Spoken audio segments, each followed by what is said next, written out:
रोज रात्री जेव्हा पण मी माझ्या बायकोच्या जवळ जायचा प्रयत्न करायचो तेव्हा ती म्हणायची की मी आजारी आहे. लग्नाला 1 वर्ष झालं तरी ती रोज असंच म्हणायची. तिच्या अशा बोलण्याने मला खूप टेन्शन यायचं. एके दिवशी मी विचार केला की मी आता हिचा बदला घेणारच आणि मी एका रात्री तिच्यासोबत लग्नाच्या पहिल्या रात्री मी जेव्हा माझ्या बायकोच्या रूममध्ये जाऊ लागलो तेव्हा माझ्या मित्रांनी मला थांबवलं आणि म्हणू लागले, आज तू तुझ्या बायकोला तुझ्या वशमध्ये कर, नाहीतर ती तुला आयुष्यभरासाठी ताटाखालचं मांजर बनवून ठेवेल. माझा मित्र मजाकमध्ये हे सर्व माझ्याशी बोलत होता. तेव्हा माझा दुसरा मित्र म्हणाला, याच्याकडून काहीच होणार नाही, हा काहीच करू शकत नाही, हा तर आयुष्यभर जोरुका गुलामच बनून राहील. माझ्या मित्रांनी माझी थट्टा मस्करी करण्यात कोणतीही कसर सोडली नाही. खूप प्रयत्न करून मी माझ्या मित्रांपासून माझा पिच्छा सोडवला आणि खूप उतावीळपणे मी माझ्या रूममध्ये गेलो. पण रूममध्ये जाताच समोरील दृश्याने तर मला थक्कच करून सोडले. माझी बायको अंजली नवीन नवरी असताना सुद्धा आणि आज आमच्या लग्नाची पहिली रात्र होती तरी सुद्धा पायापासून डोक्यापर्यंत अंगावर पांघरून घेऊन झोपली होती. लग्नातील साडी दागिने ड्रेसिंग टेबलवर काढून ठेवण्यात आले होते. माझ्या तर सर्व भावनाच मरून गेल्या. मी घडीकडे पाहिलं तर घड्याळात रात्रीचे 11 वाजत होते. खूप वेळही झाला नव्हता आणि लग्न घर म्हटल्यावर तर एवढा उशीर होतोच, तर मग काय नवीन नवरी आपल्या नवऱ्याची थोडीफार वाट पाहू शकत नाही का? हे फक्त माझ्यासोबतच होत होतं का? मला काहीच समजत नव्हतं. मी तर गेल्या 1 वर्षापासून या रात्रीची वाट बघत होतो आणि दिवस मोजत होतो. प्रत्येक रात्री मी बेचैनीने कूच बदलत राहायचो. मी तर लग्नाच्या पहिल्या रात्रीची खूप आतुरतेने वाट बघत होतो. आज रात्री अंजली माझ्यासोबत असेल आणि आम्ही दोघे एकमेकांसोबत एकमेकांच्या भाऊपाशात जाऊन प्रेमाच्या गोष्टी करू आणि मी इतक्या दिवसांनी ज्या गोष्टीची वाट पाहत होतो ती पूर्णत्वास येईन. पण कदाचित माझ्या आणि अंजलीच्या भावना वेगळ्या होत्या. ती माझ्यासारखी माझ्यासाठी आसुसलेली नव्हती. त्यामुळेच ती माझ्या येण्याची वाट न बघता अगोदरच तिने तिचे कपडे सुद्धा बदलले होते. ज्या रात्रीची मी आतुरतेने वाट पाहत होतो ती रात्र आली होती, पण बाकीची सारी स्वप्न अपूर्ण राहिले होते. मी नाराज मनाने अंजलीच्या जवळ गेलो आणि तिच्या चेहऱ्यावरून पांघरून काढले. तर ती रागाने माझ्याकडे बघू लागली आणि म्हणाली, काय काम आहे? तुम्ही तर मला शांत झोपू पण देत नाही. तिचे डोळे बंद होते आणि ती पुन्हा एकदा गाढ झोपी गेली. तिचा चेहरा एखाद्या गुलाबाच्या फुलासारखा खुलला होता. तिला बघताच तिच्या निरागसपणामुळे तिला मिठीत घेऊन तिच्या बाहुपाशात हरवून जावे असे वाटू लागले. मी माझ्या मनाला समजावलं आणि विचार करू लागलो की अंजली आता माझीच आहे आणि माझ्या जीवनातील प्रत्येक रात्र मला तिच्यासोबत घालवायची आहे. आणि काय झालं जर ती आजची रात्र झोपली तर? काहीच फरक पडत नाही. मला माहित होतं की ती आजच्या धावपळीने थकून गेली असेल. मुलींना लग्नात खूप सारी कामे असतात. मी एक नजर तिच्या चेहऱ्यावर टाकली. तिच्या चेहऱ्यावर उडणाऱ्या केसांच्या बाटांनी तिच्या सौंदर्यात आणखीच जास्त भर टाकली होती. ती आणखीनच सुंदर दिसू लागली होती. मी लगेच तिच्या चेहऱ्यावरून माझी नजर हटवली, कारण मला भीती वाटली की माझी नजर माझ्या बायकोला लागेल. मी कपडे बदलून बेडवर तिच्याजवळ झोपण्यासाठी गेलो तेव्हा पुन्हा एकदा माझ्या भावना बेकाबू होऊ लागल्या आणि मी झोपलेल्या अंजलीला माझ्या मिठीत घेण्याचा प्रयत्न केला. पण माझ्या या हरकतीमुळे अंजलीला जाग आली आणि ती शॉक लागल्यासारखे मागे सरकली. जणू काही तिने एखादी भीतीदायक गोष्ट पाहिली असेल. तिच्या डोळ्यांमध्ये भीतींची छाया स्पष्टपणे दिसत होती. पण मला हे समजत नव्हतं की ती इतकी का घाबरली होती. मला वाटलं की ती गाढ झोपेतून जागी झाली आहे, त्यामुळे तिला काही समजलं नसावं. पण हळूहळू मला कळू लागले की ती मलाच घाबरली आहे. मी तिला प्रेमाने जवळ घेत विचारलं, अंजली तू एवढी का घाबरली आहेस आणि परेशान का होत आहेस? मी तुझ्यासोबत कसलीच जबरदस्ती करणार नाही. तू निश्चिंत होऊन माझ्याजवळ बस. मी तर तुला लग्नाच्या पहिल्या रात्रीचं गिफ्ट पण दिलं नाही. मी माझ्या बाजूला ठेवलेल्या टेबलवरची अंगठी अंजलीच्या बोटात घालू लागलो तेव्हा तिने तिचा हात माझ्या हातातून हिसकावून घेतला. मला तर अंजलीचं हे असं वागणं काहीच समजत नव्हतं. ती मला म्हणू लागली की तुम्ही मला हात लावण्याचा प्रयत्नही करू नका. तुम्ही मला हात लावता तेव्हा मला तुमचा खूप राग येतो आणि मला खूप विचित्र वाटतं. मी आश्चर्याने तिच्याकडे बघू लागलो. मी तर तिचा नवरा होतो, कोणी गैरमाणूस नव्हतो. माझा तिच्यावर पूर्ण हक्क होता.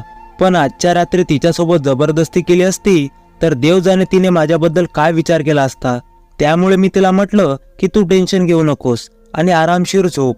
मला तिला थोडा वेळ द्यायचा होता. मला चांगल्या प्रकारे माहित होतं की एखाद्या मुलीला तिच्या आईवडिलांपासून घरापासून दूर नेऊन एका नवीन माणसासोबत आयुष्य घालवणे आणि त्याला सर्वस्व अर्पण करणं सोपं नसतं. कदाचित या सर्व गोष्टींचा स्वीकार करायला ती आणखीनच सज्ज झाली नव्हती.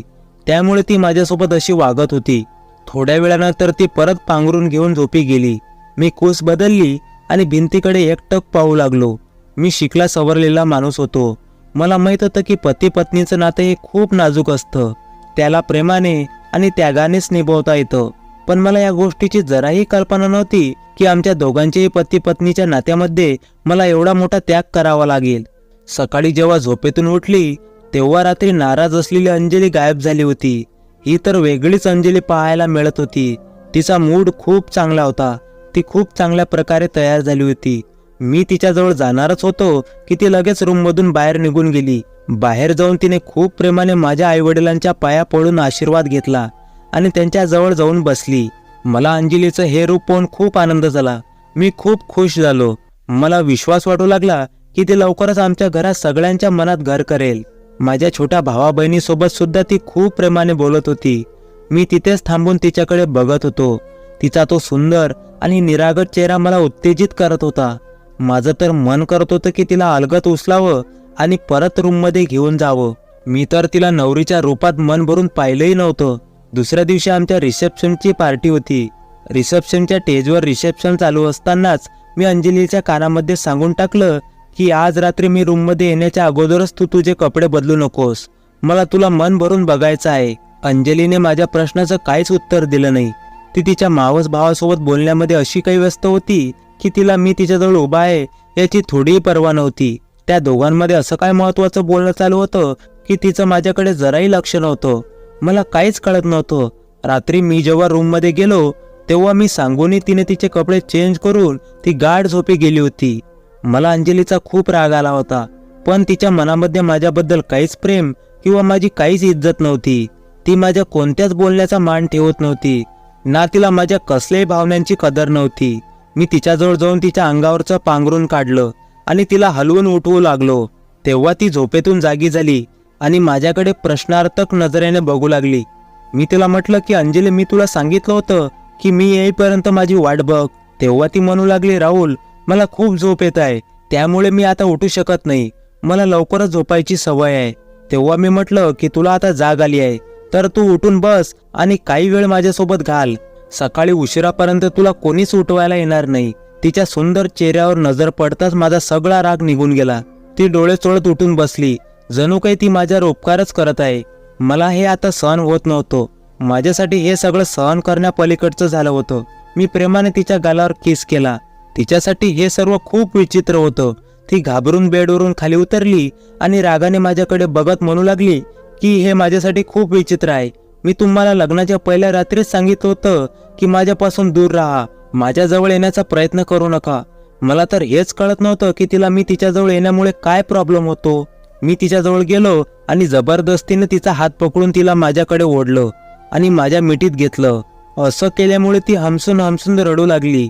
अंजलीला असा रडताना पाहून मी खूप खूप घाबरलो, कारण तिच्या रडण्याचा आवाज हळूहळू इतका वाढत चालला होता तो रूमच्या बाहेरही ऐकायला जात होता. मी तिला चूप बसण्याची विनंती करू लागलो, पण ती फिरून फिरून हेच म्हणत होती की माझ्याजवळ येऊ नका, मला खूप विचित्र वाटत आहे, कोणी मला हात लावलेला मला आवडत नाही.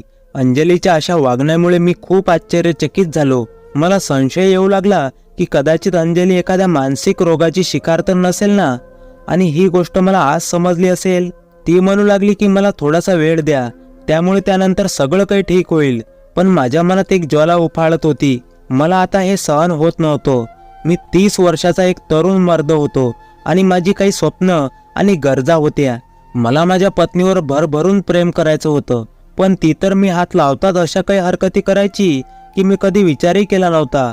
जर माझे आई वडील घरी नसते तर मी ती रडत असतानाही तिची कीव केली नसती आणि माझी इच्छा पूर्ण केली असती. पण सध्या तरी माझ्यासाठी हे शक्य नव्हतं. घरी माझी वयात आलेली बहीण आणि भाऊही होता. जर मी एखादं चुकीचं पाऊल उचललं असतं आणि अंजलीसोबत जबरदस्ती केली असती तर माझ्या कुटुंबियाच्या मनातून मी उतरलो असतो. त्यामुळे मी माझ्या काळजावर दगड ठेवला होता. ती तर पुन्हा एकदा काहीच न झाल्यासारखं गाढ झोपी गेली होती. पण माझी मात्र झोप उडाली होती, कारण ही काही 1-2 रात्रीची गोष्ट नव्हती. आणि हा प्रॉब्लेमच असा होता की तो मी कोणालाही सांगू शकत नव्हतो आणि रोज रात्री अंजलीपासून दूर झोपणं हे माझ्यासाठी खूप कठीण काम होतं. मी आता ठरवलं होतं की मी तिला एखाद्या चांगल्या डॉक्टरला दाखवेन. पण दुसऱ्या दिवशी सकाळी ती खूप फ्रेश आणि प्रसन्न दिसत होती. ती अंघोळ करून छान प्रकारे तयार होत होती. मी बेडवर बसून तिच्याकडे एकटक पाहत होतो. तिलाही जाणवलं होतं की मी तिच्याकडे पाहत आहे. तिने लगेच तिच्या साडीचा पदर डोक्यावर घेतला आणि तिचा चेहरा पदराने झाकून घेतला, जणू काही मी तिच्यासाठी गैरमाणूस आहे. तिचं हे वागणं मला सहन होत नव्हतं, पण माझा नाईलाज होता. मी काहीच करू शकत नव्हतो. मी गप्प बसलो. ती खूप छान प्रकारे तयार होऊन नटून तटून रूमच्या बाहेर गेली. मी मात्र तिथेच या सर्व गोष्टींचा विचार करत बसलो. मला तर माझाच राग येऊ लागला होता आणि मी माझ्या नशिबाला दोष देऊ लागलो. अंजली तर ती मुलगी होती जिच्यासाठी मी माझ्या आईवडिलांच्या विरोधात जाऊन तिच्याशी लग्न केलं होतं. अंजलीशी लग्न करण्यासाठी मी माझ्या आईवडिलांना खूप मुश्किलनं तयार केलं. अंजली माझ्या वडिलांच्या मित्राची मुलगी होती. मी लग्ना अगोदर तिच्या घरी जायचो, त्यामुळे मी तिला लग्न अगोदर पाहिलं होतं. मला ती पाहता क्षणी खूप आवडली होती आणि पहिल्या नजरेतच मला तिच्यावर प्रेम झालं होतं. पण कदाचित माझं हे प्रेम एकतर्फी होतं. जेव्हा माझ्या घरी माझ्या लग्नाची चर्चा होऊ लागली आणि माझ्यासाठी स्थळ येऊ लागलं, तेव्हा माझ्या डोळ्यासमोर अंजलीचा सुंदर चेहरा यायचा. मी माझ्या आईला सरळ सरळ सांगून टाकलं, मी लग्न करीन तर फक्त अंजलीशीच करेन. मी माझ्या आईला आणि वडिलांना या लग्नासाठी तयार केलं. ते माझ्या या निर्णयाशी सहमत झाले आणि दुसऱ्या दिवशी माझे वडील माझं स्थळ घेऊन त्यांच्या मित्राच्या घरी गेले. अंजलीच्या वडिलांनी पण या लग्नाला लगेच होकार दिला आणि काही दिवसानंतर आमच्या लग्नाची तारीख फिक्स करण्यात आली. जेव्हापासून माझं लग्न जमलं होतं तेव्हापासून लग्नाच्या पहिल्या रात्रीपर्यंत मी दिवस रात्र अंजलीचा विचार करायचो आणि आज तीच अंजली मला अशा प्रकारे तडपावत आहे की मी माझं हे दुखणं कोणालाही सांगू शकत नव्हतो. अंजलीपासून रोज रात्री असं दूर राहणं माझ्यासाठी अवघड जागेचं दुखणं झालं होतं, जे मी कोणाला दाखवू शकत नव्हतो. मी तयार होऊन रूमच्या बाहेर आलो तेव्हा मी पाहिलं की अंजली सर्वांसोबत नाश्ता करण्यात मग्न होती. मला बघताच माझे वडील मला म्हणू लागले की तुझी बायको सकाळी सकाळीच उठून रूममधून बाहेर येते आणि एक तू आहेस की तुझी झोप पूर्ण होत नाही आणि तुला जागही येत नाही. मी विचार करू लागलो की मी माझ्या वडिलांना काय उत्तर देऊ. त्यांना कसं सांगू की मी पूर्ण रात्र जागत असतो आणि अंजली मात्र घोडे विकून आरामशीर झोपलेली असते. मला बघताच माझी आई म्हणाली की अंजलीला 1-2 दिवसांसाठी तिच्या माहेरी सोडून ये. अंजलीच्या आई वडिलांचा फोन आला होता. ते म्हणत होते की परदेशातून हिची आत्या येत आहे आणि अंजलीला भेटायचं म्हणत आहे. आईचं बोलणं ऐकून मी काही वेळ शांत बसलो. काय बोलावं मला काहीच कळत नव्हतं. जेव्हा मी रूममध्ये आलो तेव्हा पाहिलं की अंजली खूप आनंदाने तिचं सामान पॅक करत होती. माहेरी जाण्याचा आनंद तिच्या चेहऱ्यावर स्पष्टपणे दिसत होता की आज ती खूप खुश आहे. मी अंजली जवळ गेलो आणि तिच्या कानात हळूच म्हटलं की हे 2 दिवस मी तुझ्याशिवाय कसे घालू. तू आजच तुझ्या आत्याला भेटून परत ये. तेव्हा ती घाबरून लगेच माझ्यापासून 2 पावले लांब सरकली. तिचं हे असं वागणं मला आतल्या आत जाळत होतं.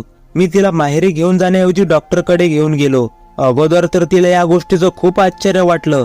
जेव्हा तिला समजलं की मी तिचा इलाज करण्यासाठी तिला दवाखान्यात घेऊन जात आहे तेव्हा तिने मला स्पष्ट नकार दिला.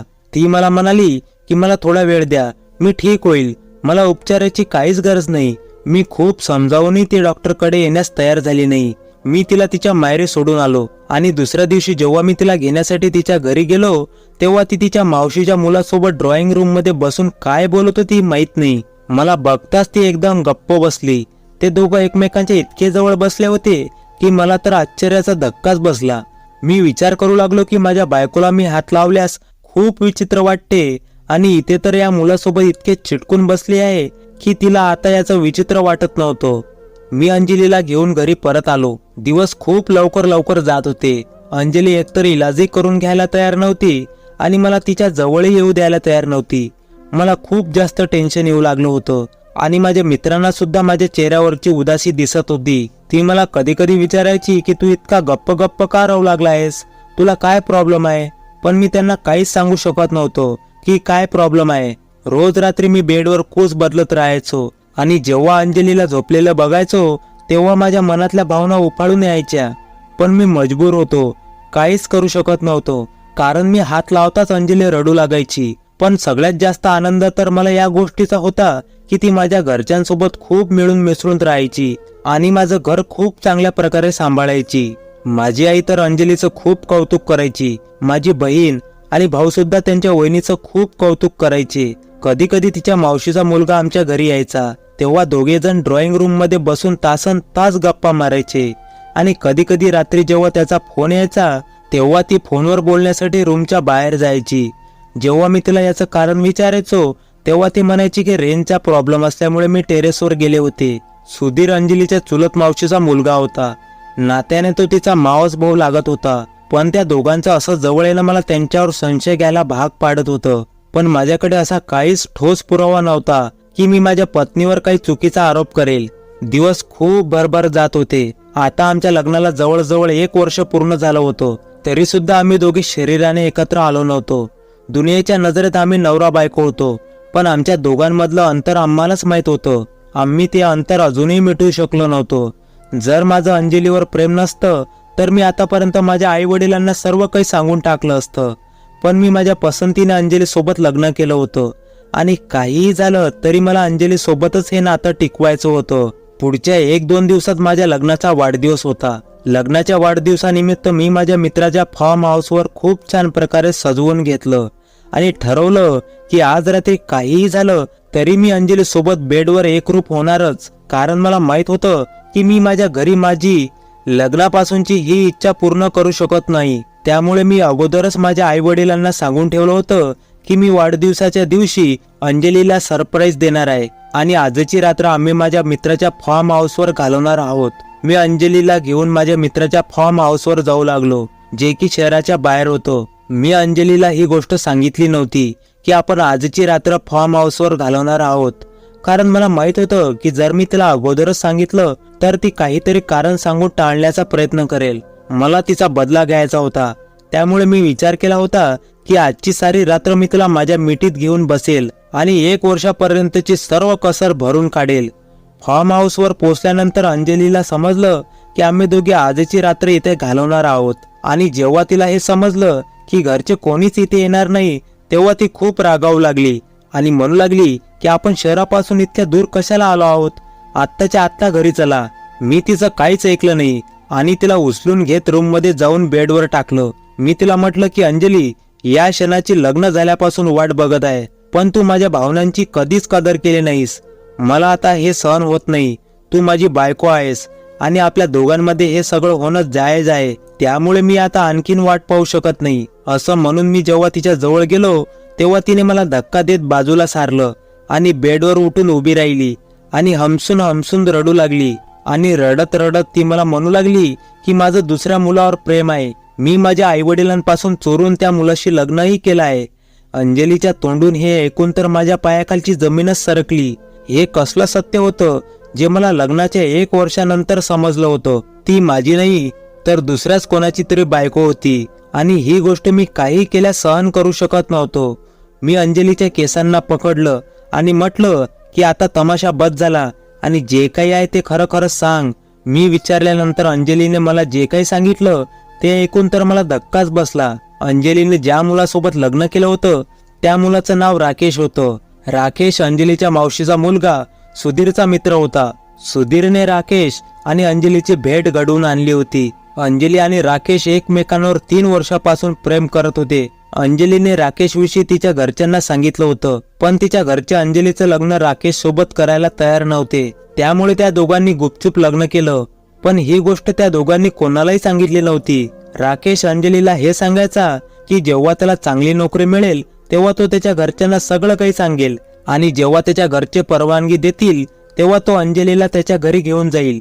पण 1-2 वर्ष झाली तरी राकेशला अजून चांगला जॉब भेटलाच नव्हता आणि इकडे अंजलीच्या घरचे अंजलीसाठी स्थळ बघत होते.